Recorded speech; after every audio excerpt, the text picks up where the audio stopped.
Mulai Bu ya.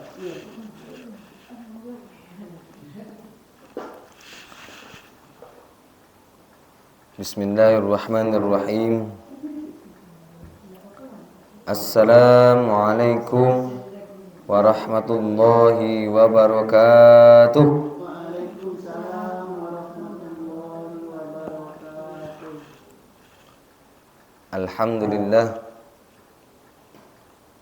Alhamdulillahillazi jaa bil haqqil mubin wa arsaltahu rahmatan lil alamin. Allahumma salli wa sallim ala sayyidina Muhammadin sayyidil mursalin wa ala alihi wa ashabihi wa azwajihi wa zurriyyatihi wa kulli ashabi Rasulullah sallallahu alaihi wasallam. Allahumma akhrijna minaz zulumatil jahli ila ma'rifati wa ilmi, amin ya rabbal alamin.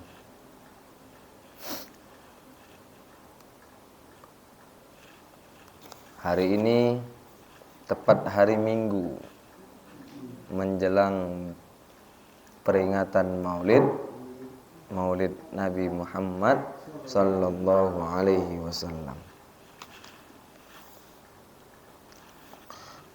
Sebelum kita mulai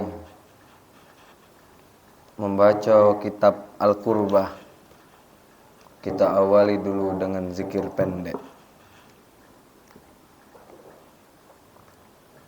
Zikirnya Syekh Abdul Qadir Al-Jailani.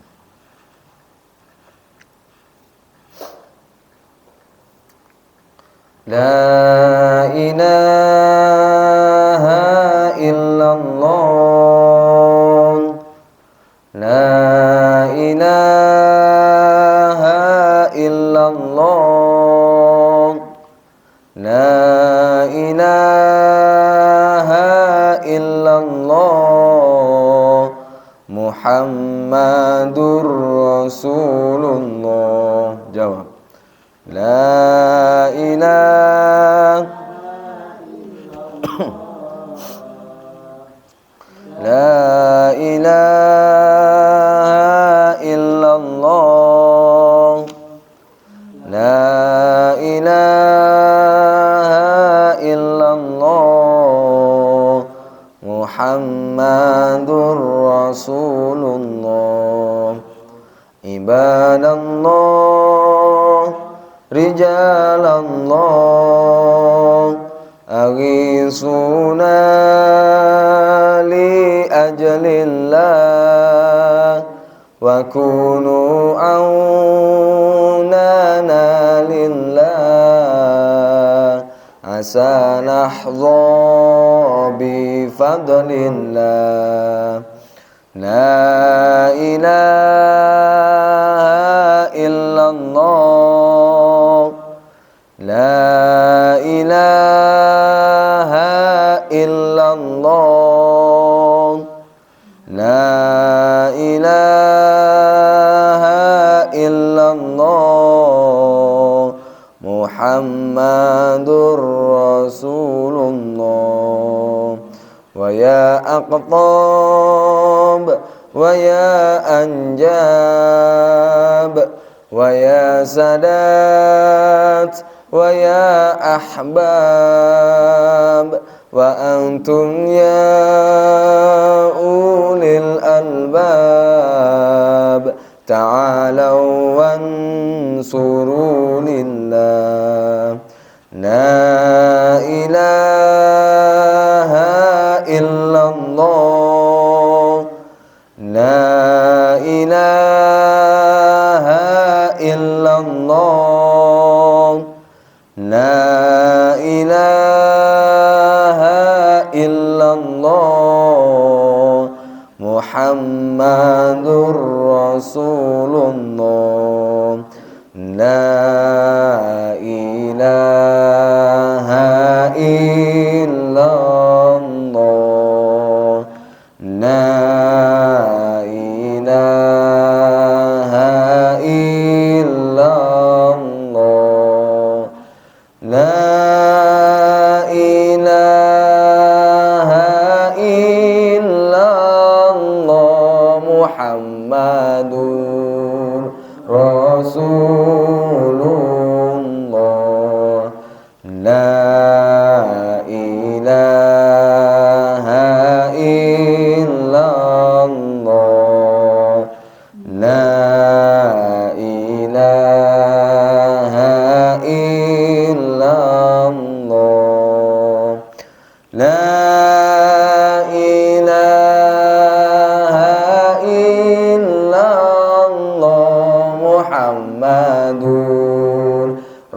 Rasulullah sa'alnakum wali zulfa rajaunakum wa fi amrin qasadnakum fashuddu azmakum lillah la ilaha illallah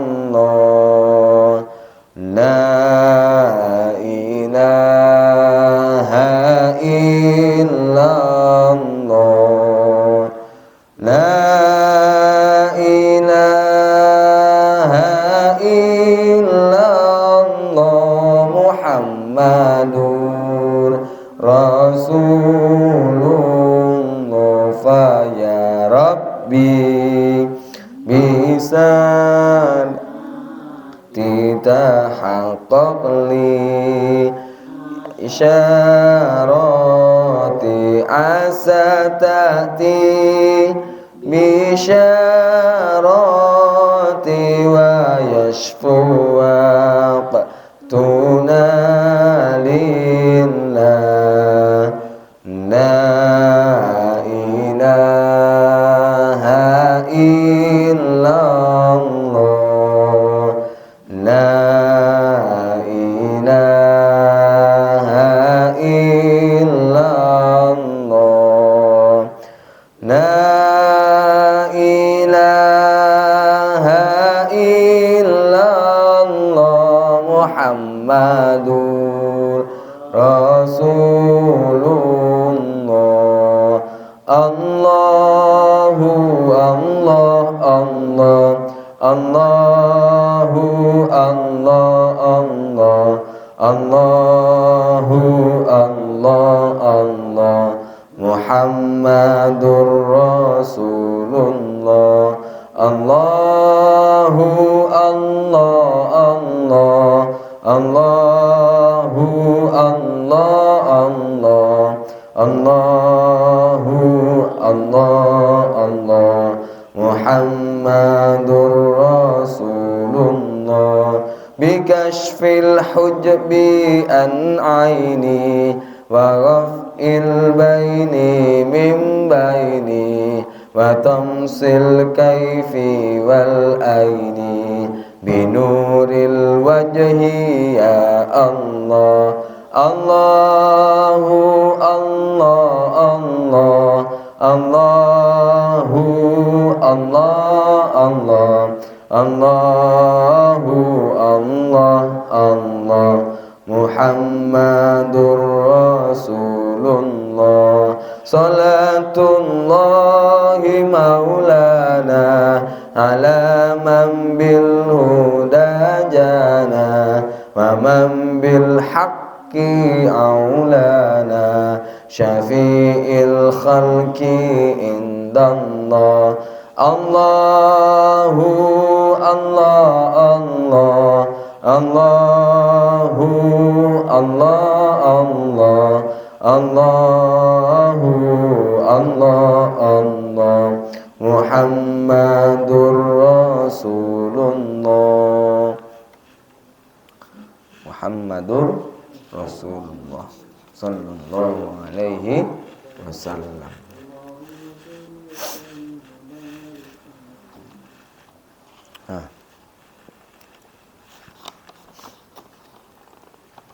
Kitab Al-Qurba, pendekatan diri kepada Allah. Al-Qurba, Al-Qurba itu bahasa Arab. Kalau bahasa Indonesianya pendekatan diri kepada Allah. Jadi bukan cuman yakin baik, tapi harus mendekatkan diri kepada Allah. Ngapa? Karena Allah mengabarkan kami itu Allah. Kami ini lebih dekat dengan kamu daripada jarak antara kamu dan urat lehermu. Kami itu lebih dekat dari itu. Kita dengan urat leher dekat tahu. Tahu urat leher? Ini. Dekat tak? Dekat. Nempel di badan. Kata Allah,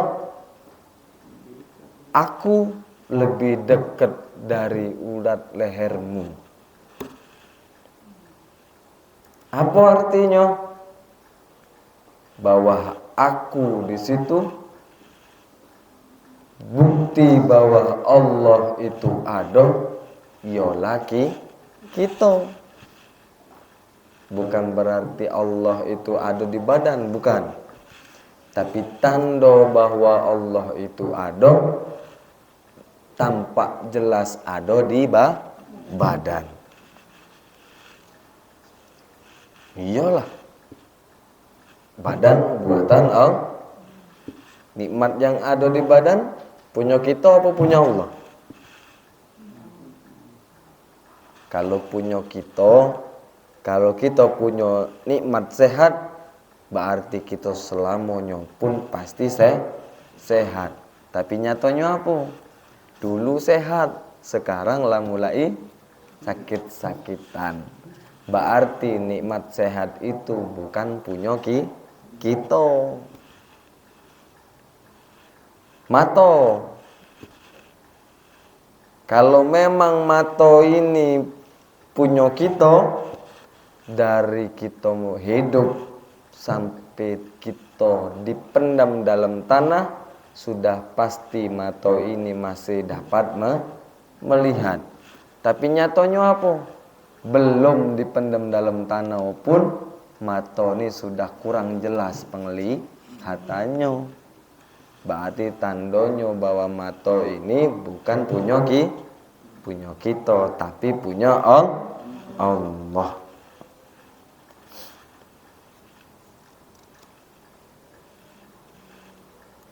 Nah, jadi hubungan kita kepada Allah itu bukan hanya sekedar yakin baik, tapi harus mendekatkan diri kepada Allah. Cak mana cara mendekatinya? Cara mendekatinya salah satunya harus dipelajari. Apa ilmunya? Ilmunya terkumpul menjadi satu yang bernama ilmu tauhid. Ilmu yang mempelajari bagaimana ciri bahwa memang Tuhan itu statusnya esa.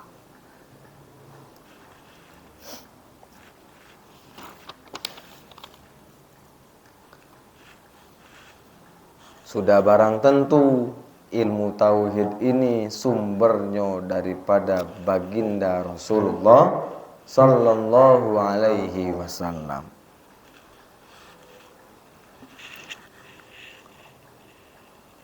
Jadi untuk mempermudah belajar cara bagaimana mendekatkan diri kita ini kepada Allah, haruslah melalui pintu Nabi Muhammad sallallahu alaihi wasallam. Selain dari pintu Nabi Muhammad, tauhidnya dianggap batal.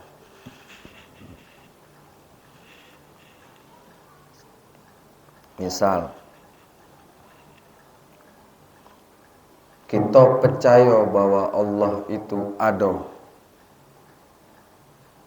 dengan cukup yakin bahwa Allah itu ada, tapi tidak meloi tuntunan sunnah-sunnah Rasul. Misal, diperintahkan sholat, tidak sholat. Diperintahkan puasa, tidak puasa. Tapi tetap cuma yakin bahwa itu Allah itu ada. Cukup. Lebih dari situ memang ada kata wong sano. Itu namanya tauhid yang batal. Apa nama kaumnya? Kaumnya bernama kaum Jabariyah. Jadi dulu itu ada salah satu kaum yang mengatakan bahwa dirinya ini Islam. Dia yakin seyakin-yakinnya, tauhidnya hebat-hebat. Dia tahu bahwa Allah itu adanya Allah pasti buktinya ada. Dia percaya. Tapi dia cukup hanya sebatas yakin bahwa Allah itu ada. Nah, itu namanya kaum Jabariyah.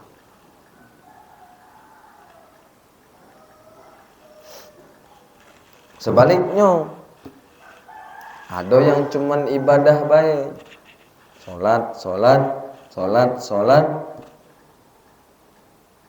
tapi hatinya melalang buana. Memang ahli ibadah, tapi ibadahnya macam seperti burung beo, pacak maco, pacak ngomong, tidak tahu yang disebut. Pempek, tapi burung beo tidak pernah makan pempek. Cuman dia sering kedengaran dari wong yang galak jualan pempek. Nah, batal juga. Jadi ada syariat pasti ada hakikat. Ada hakikat pasti harus ada syariat.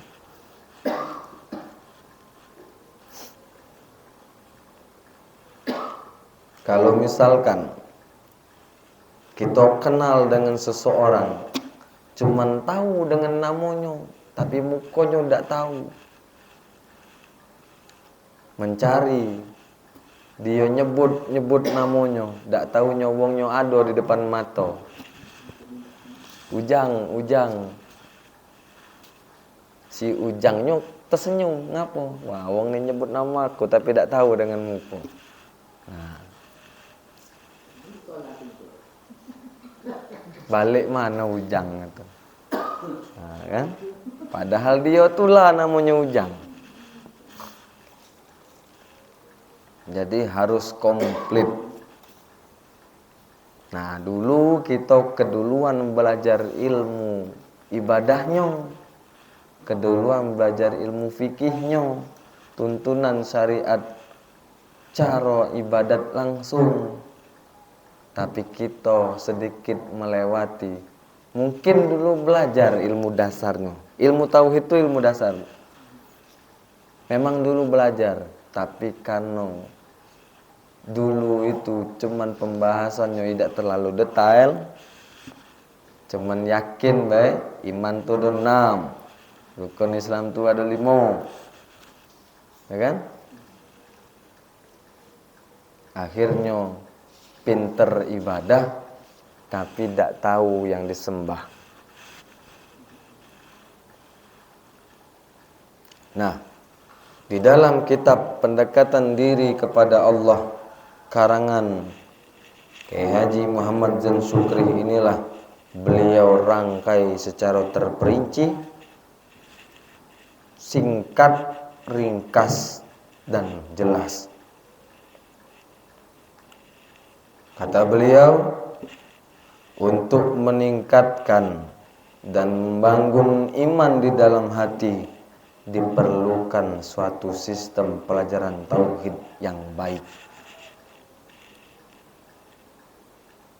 yang insya Allah dapat dicapai melalui 3 tingkatan pengetahuan tentang ilmu tauhid. Jadi ilmu tauhid itu ada 3 fase.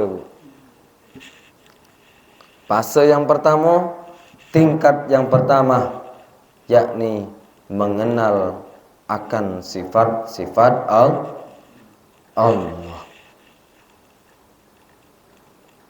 Sifat-sifat Allah ini sudah barang tentu diketahui dari berita yang tertulis di dalam Al-Quran dan hadis, dan kitab-kitab tauhid yang disusun oleh imam-imam ahli tauhid. Siapa imam-imam ahli tauhid? yakni Imam Asy'ari dan Imam Abu Mansur Al-Maturidi. Dua imam. Kalau imam mazhab ada berapa? Ada 4 kan? Hambali, Syafi'i, Hanafi, Maliki. Nah, kalau ilmu tauhid 2, Imam Asy'ari dan Imam Abu Mansur Al-Maturidi. Mereka lah pencetus secara singkat dan ringkas dan mudah dipahami rumusan cara belajar makmano beriman kepada Allah.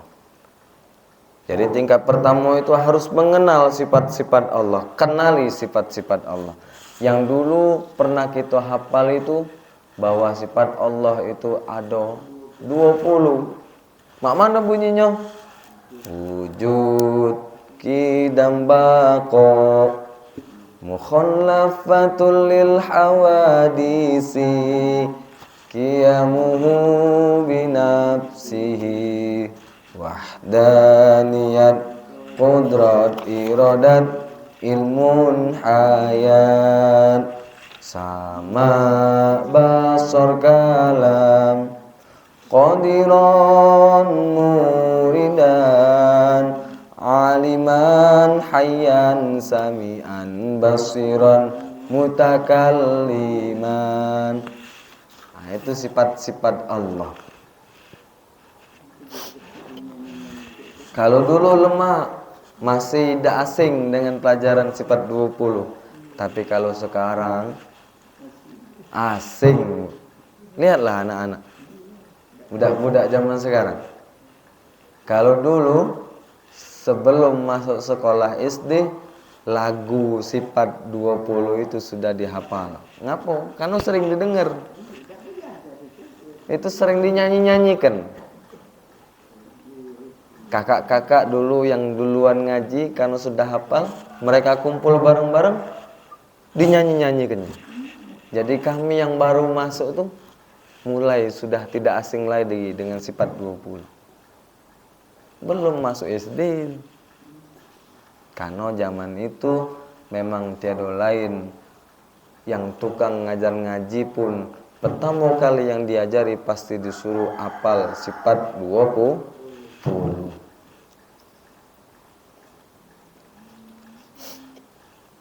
Harus kenali dulu sifat-sifat Allah.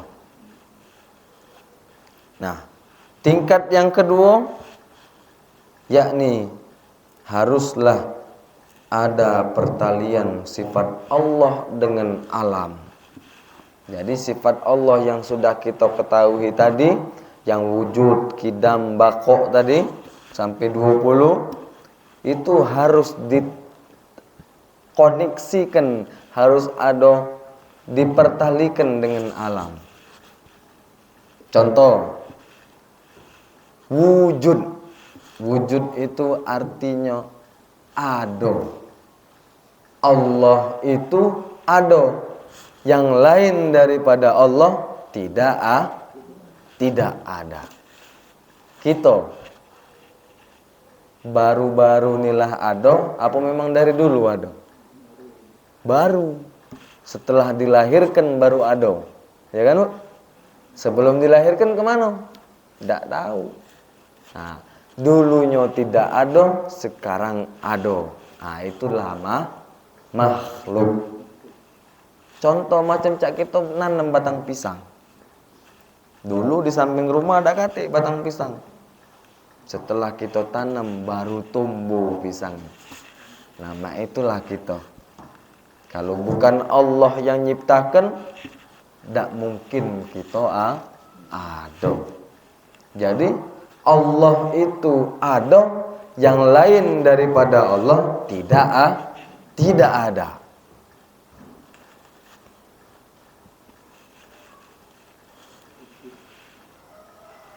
Sekarang ada karena diadakan oleh Allah. Kage ada masanya balik lagi dak katik. Tinggal nama tertulis. Cuma tinggal kenangan. Sudah berapa banyak kawan-kawan yang dulu ado sekarang ndak kate. Ya kan? Itulah tanda bahwa Allah yang cuman ado, yang lain itu tidak ada. Tuh. Jadi harus dipertalikan. Setelah kita tahu hafal, harus dipertalikan. Misal kalau kita hafal nama Allah salah satunya di dalam Asmaul Husna, Ya Rahman, Allah lah yang maha penyayang. Apa tanda Allah sayang kepada hambanya? Allah turunkan hujan. Jadi hujan itu tanda salah satu bahwa Allah itu memang punya sifat maha penyayang.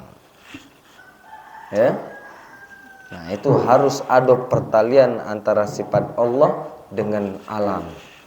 Termasuklah diri kita ini namanya alam. Cuman beda jenis. Ada yang berbentuk tanah, kalau kita ini berbentuk badan manusia. Ada yang berbentuk tumbuhan, tumbuhan pun alam namanya. Ada alam yang bisa dilihat dengan mata kepala, ada alam yang tidak bisa dilihat dengan mata kepala. Itu pun alam namanya. Alam kubur, alam rahim. Ya kan? Alam gaib itu keseluruhan.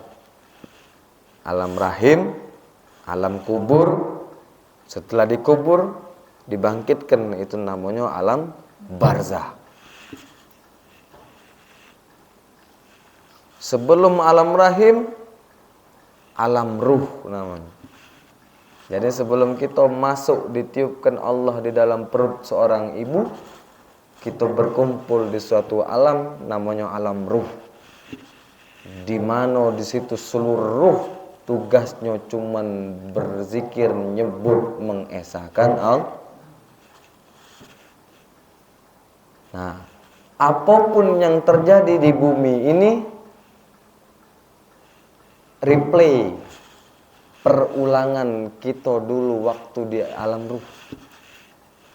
Kalau dulu kita sering kumpul belajar mengkaji mana cara menyebut Allah, nah sekarang di dunianya.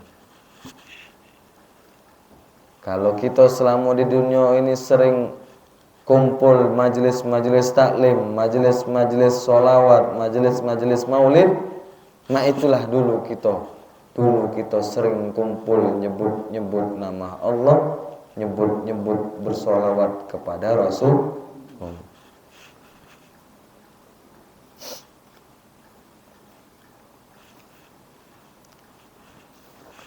Tingkat kedua, pertalian sifat Allah dengan alam. Segala sifat Allah hendaklah berangsur-angsur dirasakan di dalam hati. Jadi tugas beriman itu diperuntukkan kepada siapa? Kepada akal apa kepada hati? Iman. Kalau bahas tentang kepercayaan, tugas akal apa tugas hati? Hati. Yang percaya itu Kalau akalnya apa? Akal nih cuma sekedar pengatur lapar, haus, minum. Tidur, ngantuk. Itu akal. Tapi kalau hati, dialah yang tugasnya untuk ingat. Jingo ini ingat, jingo ini ingat. Kecepatan ingat hati dengan akal beda. Kalau akal tidak bisa dia ingat sekaligus. Tapi kalau hati, begitu lihat aqua, lihat makanan, lihat batang pisang, lihat angin sepoi-sepoi, tampak berbarengan, langsung disambungkan oleh hati. Inilah tanda bahwa Allah memang yang mengatur seluruh alam. Itu hati. Jadi kecepatan hati itu jauh lebih cepat daripada akal. Kalau zaman dulu tuh galak diomongi, Sebelum gawe itu pikirkan dulu. Nah, yang mikirkan, yang bayangkan, yang memperhitungkan, itulah namanya hati. Merenung. Ya, yang merenung itulah namanya hati. Ya. Kalau selama ini hanya diketahui oleh akal, maka sekarang perlu diresapkan ke dalam hati untuk mencapai zuk, mencapai rasa.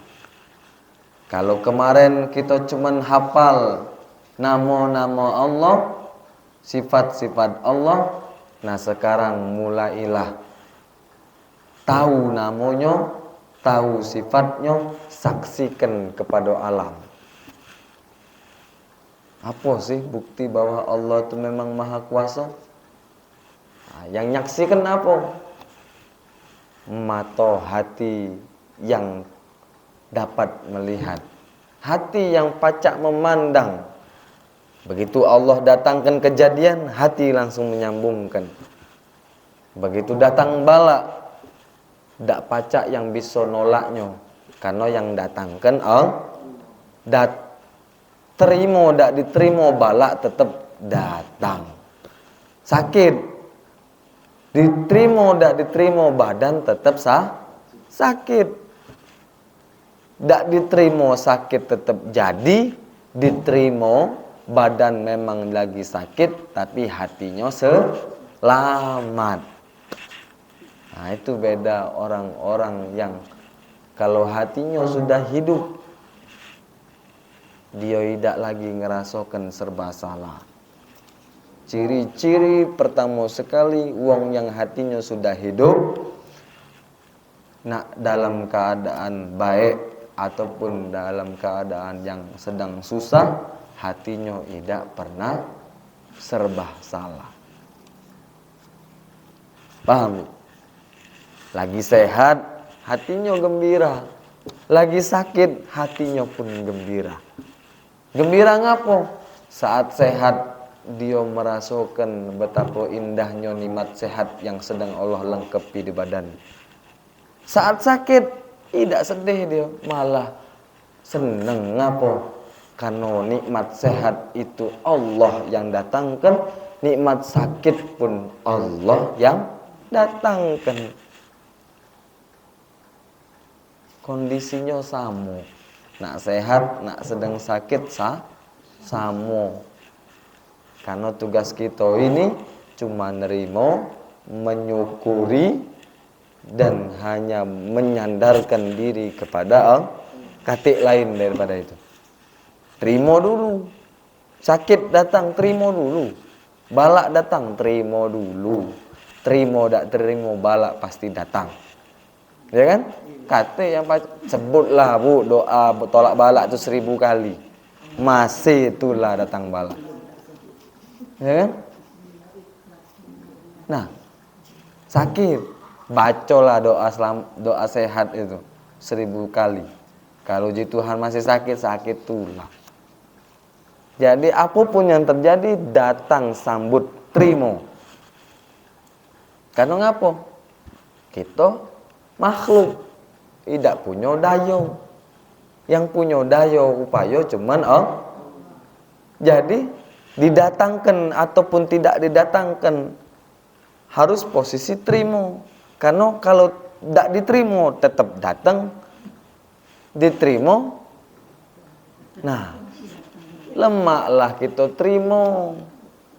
Memang cuman pacak diterima, tidak pacak ngelakukan yang lain.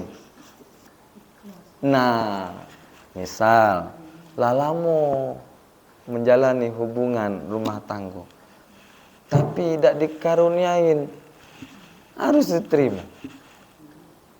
Ya kan? Nah, ya kan? Harus diterima. Kalau kita tidak nerima, banyak penyakit yang muncul. Marah pertama sekali. Galau. Sholat terus perasaan sedekah Jumat tidak berhenti. Ngapa masih datang sakit, bala, kan? Apa ke Tuhan tuh tidak dengar apa? Nah, ngato ke Tuhan peka lagi. Ya kan? Jadi harus diterima. Setelah diterima, syukuri. Ya Allah, ini hadiah. Kalau sakit kita anggap hadiah, selamat, Bu. Ya. Nah, itu tingkat kedua. Harus mempertalikan sifat Allah dengan alam. Untuk mencapaikan rasa apa? Rasa nyaksikan bahwa memang benar Allah itu maha wujud. Allah itu Rahman. Apa buktinya? Hujan turun itu tanda Allah rahmat. Jadi jangan lagi kalau sudah terpandang itu, kalau sudah terpakai cara seperti itu, insya Allah anak nakal kita tidak mungkin marah-marah. Ngapa begitu anak aktif langsung terpandang, wah, hilang marah. Nah, itu tingkat kedua. Tingkat ketiganya masuk dalam suasana sifat. Apa maksudnya? Agar setiap sifat-sifat Allah harus dipertalikan, harus dihubungkan dengan alam. Ada takluknya. Misal Allah bersifat kuasa, maka kekuasaannya itu dapat melayani alam semesta ini. Tadi mempertalikan, sekarang masuk dalam suasana sifat penyaksian. Tadi tahu kita Rahman tuh buktinya hujan turun. Nah, level ketiganya masuk dalam suasana sifat penyaksian. Yang tadi sudah kita jelaskan. Itu tingkat ketiga. Jadi tingkat pertama kenal, tingkat kedua keciren. Kan kita nih, Bu, kalau sebelum cinta tuh kenal dulu nama. Sudah kenal keciren. Tahu keciren, Bu? Keciri. Nah, itu uangnya. Ya kan? Sudah ciri, sudah ketahuan, mulai yang intik-intik. Baik uangnya. Ya kan? Baru muncul rasa senang. Nah, begitulah cara mempelajari bagaimana untuk dekat kepada Allah.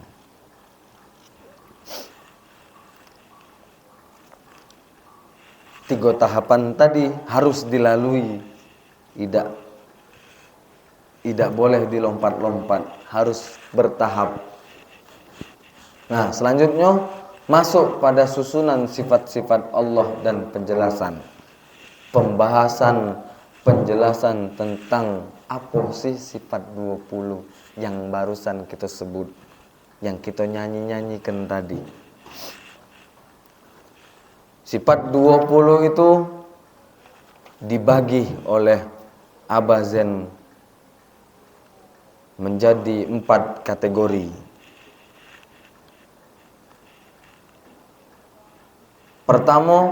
Kategori pertama sifat nafsiyah namanya. Sifat nafsiyah, bahasa Arab itu. Apa artinya? Sifat yang cuman ada pada Allah, yang lain daripada Allah dakati. Apa itu? Apa nama sifatnya? Wujud. Ada. Allah itu sifatnya ada, dan cuman adanya cuma di Allah. Yang lain daripada Allah dakati. Sifat nafsiyah. Sifat yang cuman ada pada Allah, yang lain dari Allah dakati punya sifatnya. Wujud, sifat wujud. Wujud itu artinya ada, hanya cuma Allah Ta'ala. Yang lain daripada Allah tidak ada. Allah itu maha pencipta, yang lain dari Allah pastilah yang diciptakan. Jadi cuman yang menciptakan yang ada sifat wujud. Kalau yang diciptakan ndak kate sifat wujud. Kalau Allah wujud, kalau Allah ada, memang sifatnya. Kalau kita ini sekarang kejingoannya ada, kelihatannya ada, bukan karena sifatnya yang ada, tapi adanya kita memang sedang diadakan Allah. Ngerti Bu? Ngerti ya? Nah, itu kategori pertama. Kategori sifat yang pertama ini, sifat nafsiyah ini cuma satu, yakni cuma sifat wujud. Kategori yang kedua namanya sifat salbiyah. Apa itu sifat salbiyah? Sifat yang menolak segala sifat yang tidak wajar bagi Allah. Gunanya untuk menjaga bahwa Allah lah yang maha suci, yang lain dari Allah tidaklah suci.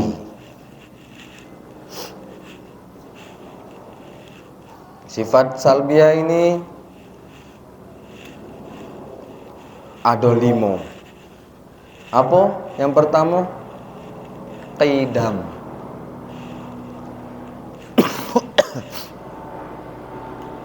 Allah itu sifatnya qidam. Apa itu qidam?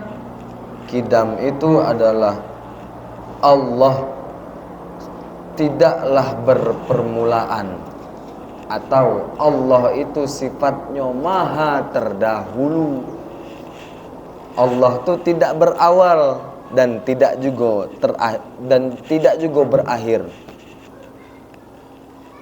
Sifatnya ini menolak sifat yang tidak wajar bagi Allah, untuk menjaga kesucian Allah. Sifat qidam. Allah itu adanya tidak berawal, atau bahasa Indonesianya maha terdahulu, yang dahuluan, tapi dahuluannya tidak berawal. Allah tidak punya bapak. Kalau kita ada karena bapak. Kalau Allah ada, titik. Siapa yang menciptakan Allah? Dak kate Allah itu ada.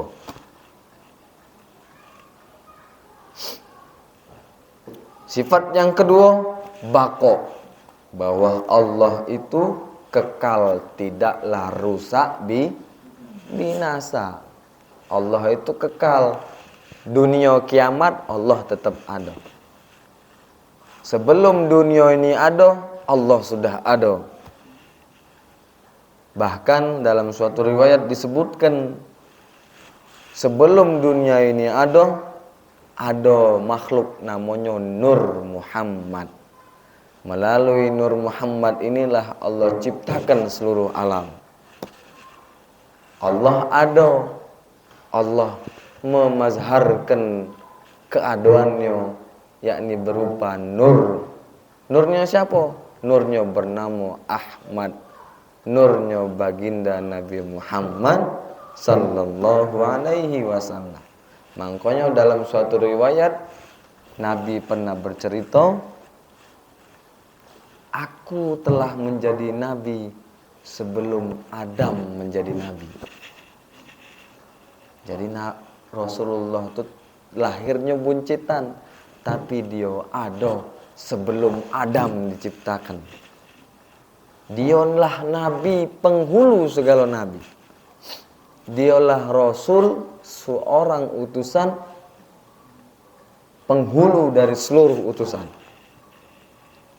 Kakek kita bahas secara lengkap di dalam kitabnya. Ada kitab yang membahas secara komplit tentang hakikat baginda Rasulullah. Nah, Allah kekal, tidak bakal rusak. Jelas Bu, kata embel-embelnya. Allah kekal, titik. Mukhalafatul lil hawadis. bersalahan Allah dari sekalian sifat yang baru.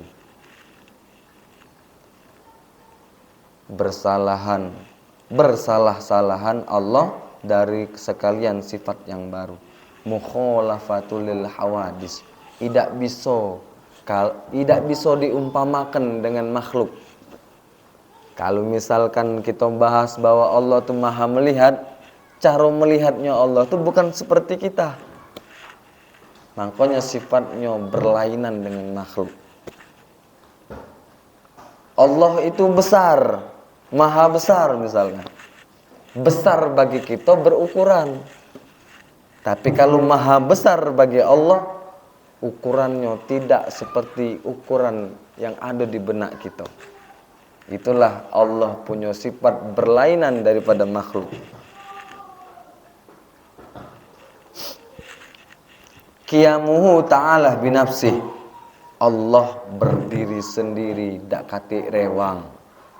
Kalaupun memang ceritanya Allah tidak menciptakan bumi, makhluk, malaikat, manusia dan lainnya, Allah tetap dewean. Walaupun setelah itu Allah ciptakan malaikat, nabi, iblis, bumi dan segala macam, Allah tetap dewean. Tidak berewang, tidak perlu pengawal, tidak, tetap dewean. Dan wahdaniyat, sifat salbiah yang terakhir namanya sifat wahdaniyah. Apa? Esah dalam zat, esah dalam sifat, esah dalam af'al. Apa maksudnya? Esah dalam zat, cuman zat dialah yang ada, yang lain tak kati. Esa dalam sifat, kalau Allah maha kuasa, berarti yang lain dari Allah tidak berkuasa. Jangan pernah ngerasa kalau Allah maha kuasa, aku kuasa juga tapi sedikit. Jangan. Ya. Kalau Allah kuasa, berarti yang lain dari Allah tidak kuasa. Tapi cak mano? Ngapa cak berlainan dengan kenyataan? Sekarang ngangkat beban berat bisa. Itu namanya sedang dikuatkan oleh Allah. Nah, ini kaji dasar namanya. Kaji asal, ya. Memang agak mumet. Kaji dasar. Sekarang kita lagi berperang dengan hawa nafsu. Kajiannya benar, tapi hawa nafsu ngajak berlainan. Memang berat. Kalau kita pengen balik kampung tuh berat. Kadang-kadang ngantuk.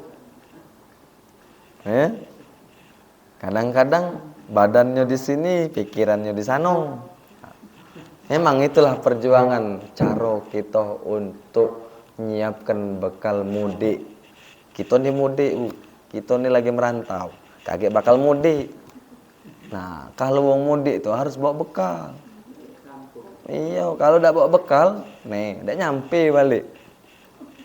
Nak mudik tuh punya duit, ya kan? Paling tidak ngantongkan makanan, biar ngapa? Biar dak kelaparan di jalan. Nah, itu kalau mudik di dunia. Kalau mudik balik ke asal, harus punya modal. Modalnya apa? Tahu diri. Minimal ada amal, dak kate amal sudah, yang penting tahu dengan dirinya. Ya.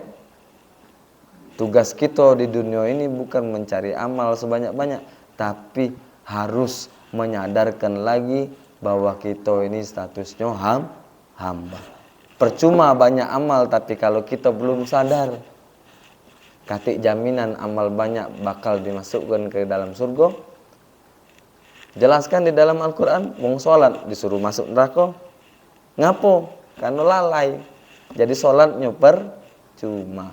Jadi dalam tanda kutip, amal ibadah itu tidak ada jaminan menjamin kita masuk surga. Dan memang juga sholat itu bukan untuk masuk surga. Sholat itu adalah tempat di mana kita memang harus menghambakan diri kepada Allah. Mangkonyo di dalam sholat itu syahadat diulang-ulang. Tahu Bu, hakikat ngapo lah hikmahnya sholat itu harus dibaca syahadat lagi. Ngapo di luar dari sholat pasti syahadat kita rusak. Nah itu hikmah ngapo kita baca tahiyat terus. Bahkan diulang 2 kali tahiyatnya kan.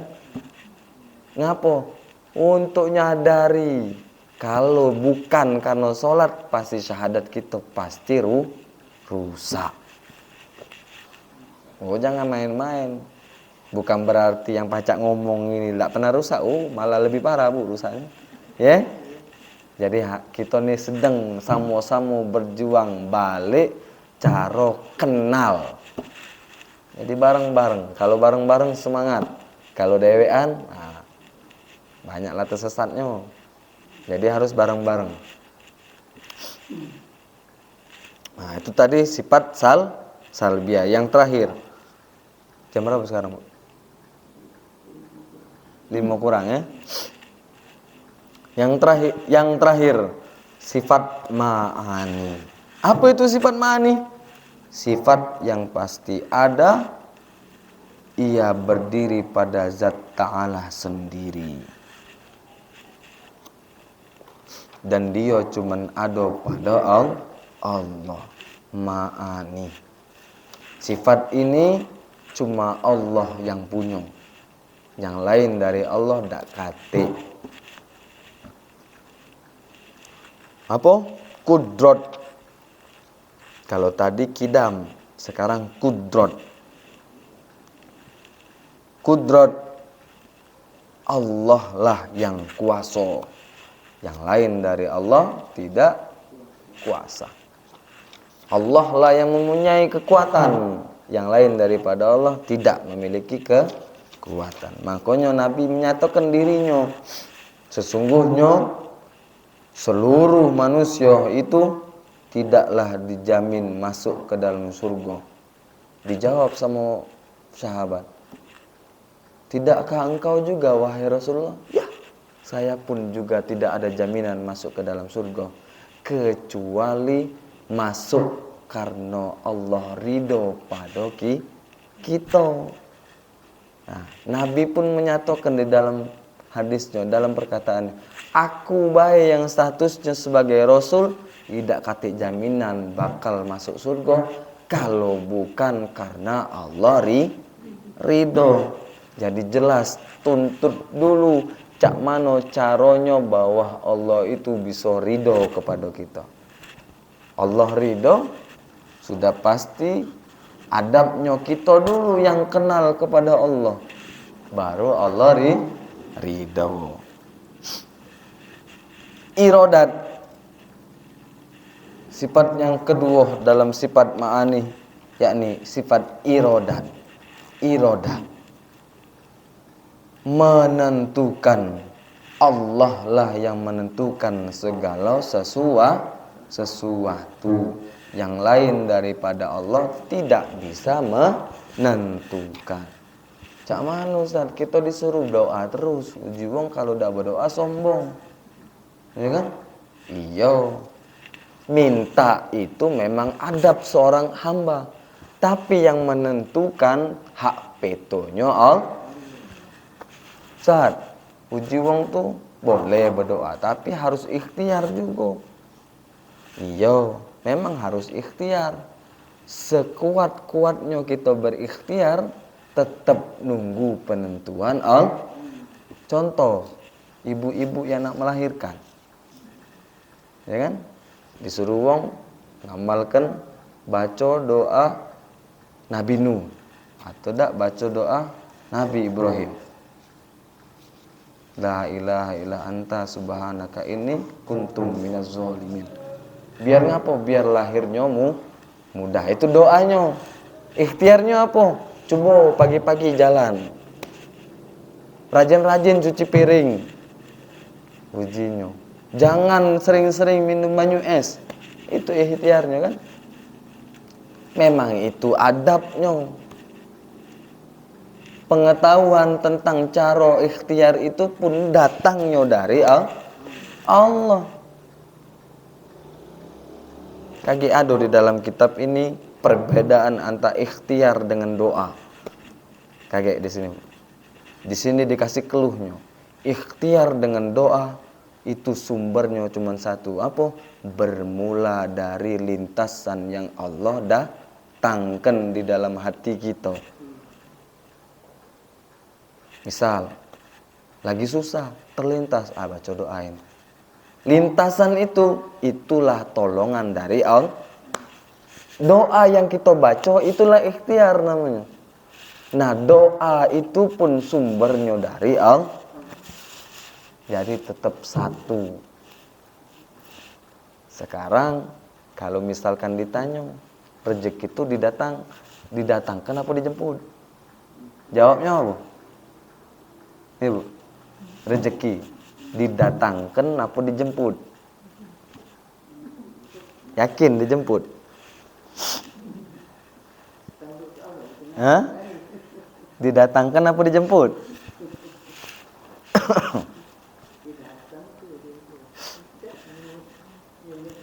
Kalau memang dijemput berarti rezeki itu untuk orang sehat baik, yang tidak sehat tidak dapat rezeki. Nah, mana itu? Pening palo. Palo pening palo. Ya kan? Nah, iya.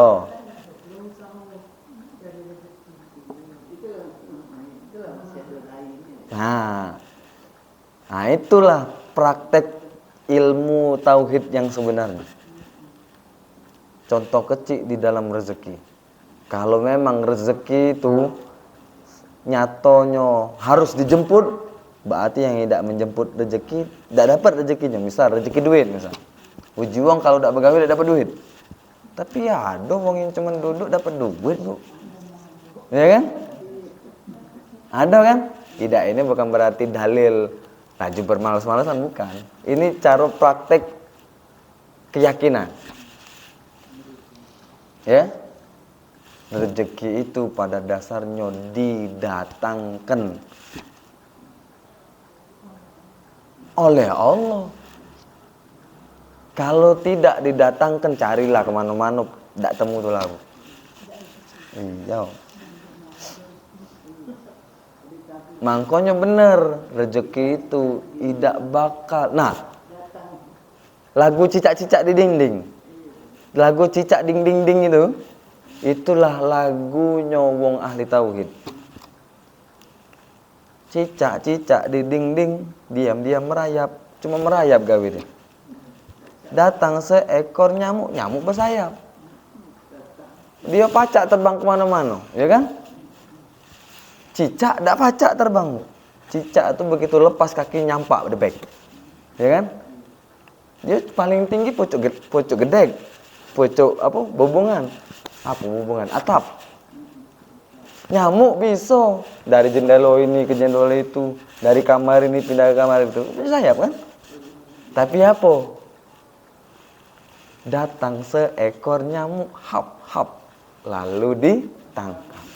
Itulah makna ilmu tauhid yang sebenarnya. Kalau memang rezeki itu harus dijemput, alangkah sago cicak nak terbang-terbang ngambil nyamuk. Berarti rezeki itu memang didatangkan.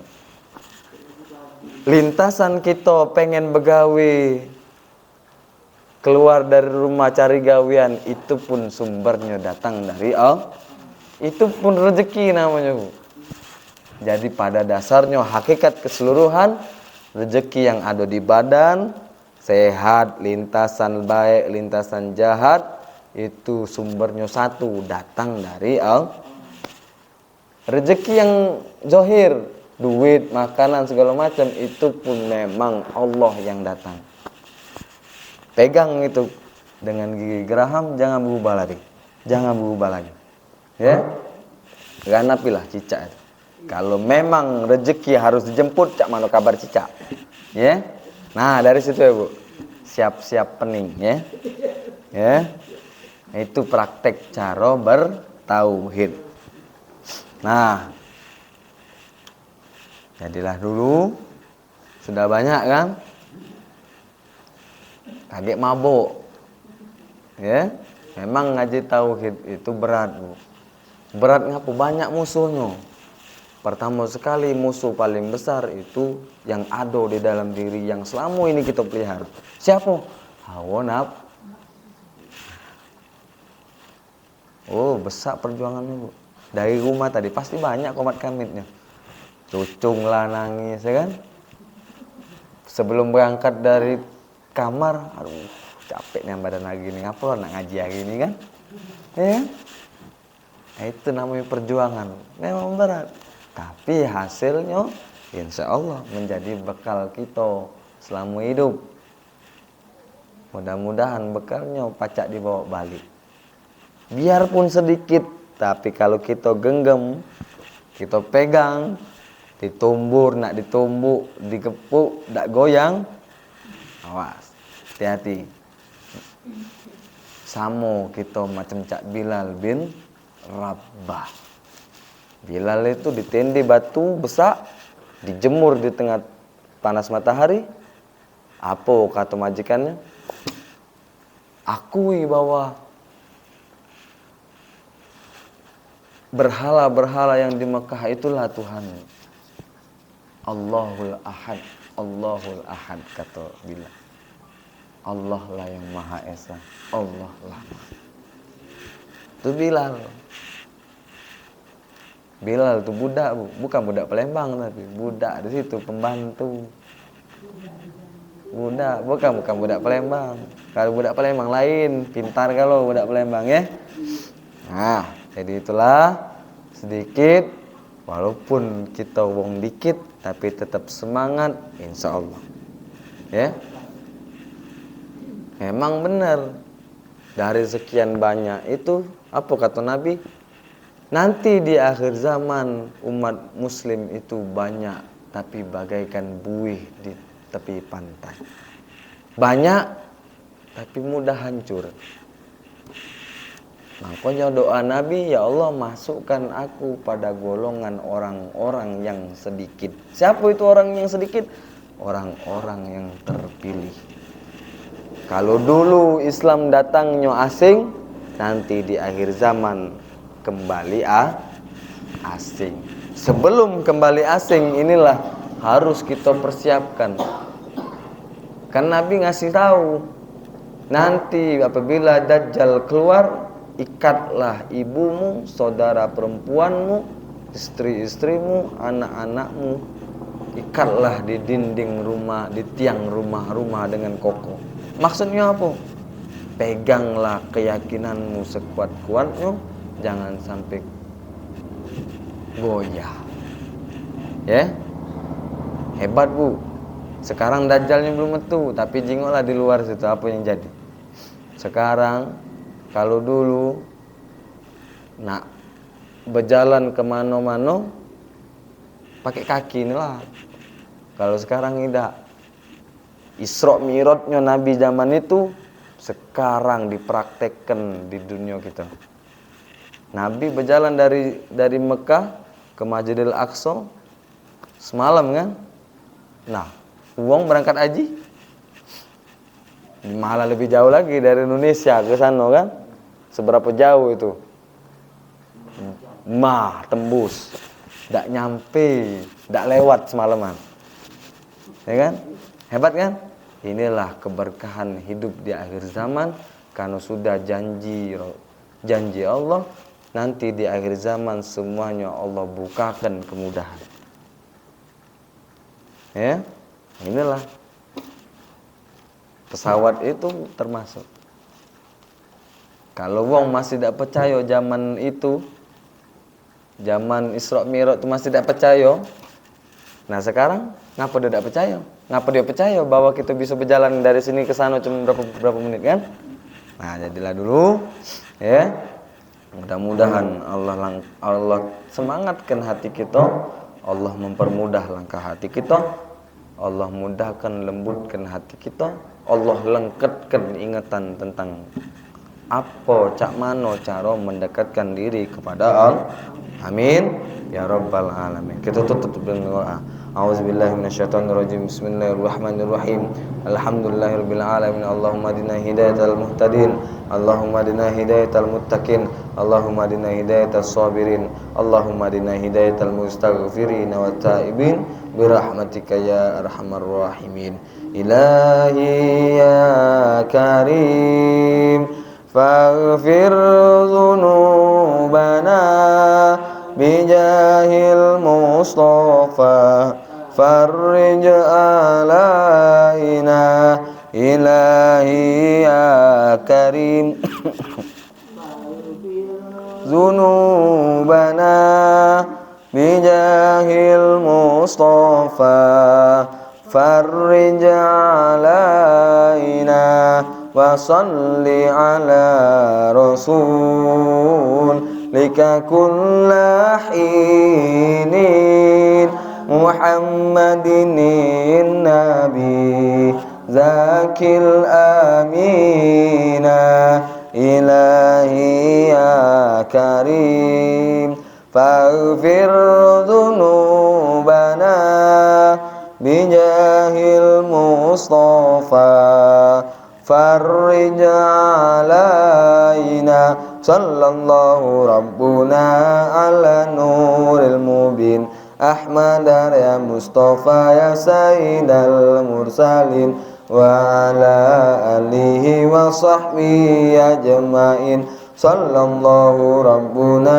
ala nuril mubin Ahmad ya Mustafa ya sayyidal mursalin wa ala alihi wa sahbihi ajmain sallallahu rabbuna ala nuril mubin Ahmad ya Mustafa ya sayyidal mursalin wa ala alihi wa sahbihi ajmain dawahum fiha subhanakallahumma wa tahiyyatuhum fiha salam wa akhiru da'wana alhamdulillahi rabbil alamin taqabbalallahu minkum minna wa minkum taqabbal ya karim wabillahi taufiq wal hidayah wassalamualaikum warahmatullahi wabarakatuh.